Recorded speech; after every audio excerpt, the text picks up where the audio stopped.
Here's a segment from the latest edition of St. Charles Parish Today, a monthly local talk show. The spirit of giving has always been something prevalent in St. Charles Parish. We saw it in August when our residents, businesses, and industry came together to donate trucks of supplies to flood victims that they had never met. We see it every November when the parish gathers donations to make baskets of goods for local families in need so that they can have a Thanksgiving dinner. And we see it when police officers in our community and state are fighting for their lives and in need of blood.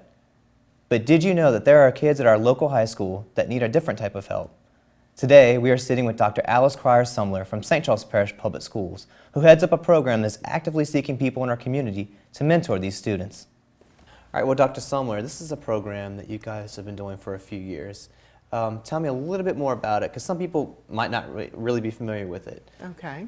Well, we started the mentoring program at the high school about 7 years ago, and the main purpose was to provide another layer of support for our 8th grade students who were being placed at Destrehan and Hahnville, and then our transitional 9 students.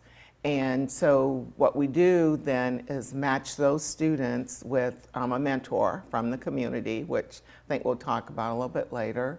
And we provide those mentors with lessons, communication, goal setting, conflict resolution, social media guidelines, and things of that sort. And so they meet with the students. They also look at the students' grades and encourage them to do better. Yeah.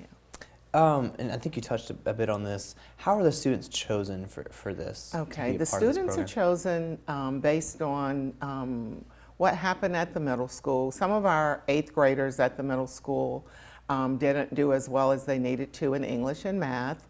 So then the students are encouraged to go to summer school. For those who do not go to summer school, they remain in the 8th grade. But as a district, we felt it was better that those students be moved to the high school campus because of age and other social maturity. And then our transitional 9 students, those students had challenges, but they went to summer school. So then we placed them in the transitional 9 program, and they take some remedial courses, and those are the students that we follow.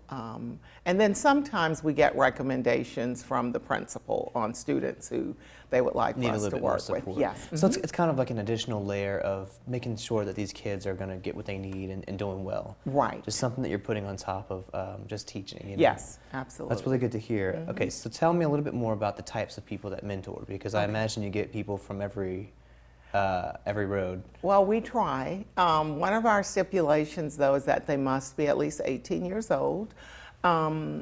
But our superintendent has been, our current superintendent has been mentoring every year since we started 7 years ago. We have our assistant superintendent, we have people from industry, we've had someone from Monsanto, we have teachers at the school, we have a lot of retirees. We have clergy members, and we have board members who also mentor. And of course, our principals, how they do it, I don't know. Right, yeah, but they find a way to do it too. Yeah. Okay, well, what type of responses have you been getting? Because I know this is a very, it's an awesome program, so I imagine you must get a lot of responses, good responses. Absolutely, we do, from the students as well as the mentors. Basically, one of the things the mentors say all the time is that they want to help the kids in the future, but they say when they mentor, it helps them probably more than it helps the students, because they really feel they're impacting the future. The students, they love the support. At first, they are a little reticent because they don't know the people. But as time goes on, it's just wonderful to see how that all plays out, the match with them working together. And they work together for how long? I'm sorry. They work together once a week for 30 to 40 minutes, and that is set up in the library at the school. So either I'm there with them or Tara Thomas, who is the student advocate who rotates between the 2 schools. And so they sit, and at first they talk about anything they want to that's related to something social in their lives, review grades, and then they actually do the activities. We don't do tutoring though. We started out trying to do that. But That's the kind of a different ballgame. yeah, so the mentors really didn't like that too much, all of them, so they really don't have to tutor, just encouragement. Oh, awesome. Yeah. Well, okay, somebody wants to sign up. What's the process? Probably the easiest thing to do is email me Okay. or call me, or they can go to the website and get my information, the district's website. And when they call, I usually call them right away and say, look, I noticed that you said you're interested. Let me explain what you have to do. And because they have to do a background check. Everyone has to do a background check. And then there's a training with me. And the training is about 45 minutes to an hour. And then from there, they're matched with a student in the school. And we introduce them on the first day. We don't just send them out there. So, yeah. Well, awesome. Well, look, I want to thank you for coming on the show with me today. Sure, It's something we've absolutely. had running on the channel for a while, but it's just nice to have someone sit down and kind of explain what it entails. So, Yeah. Well, thank you. Thank you. Thanks for having me.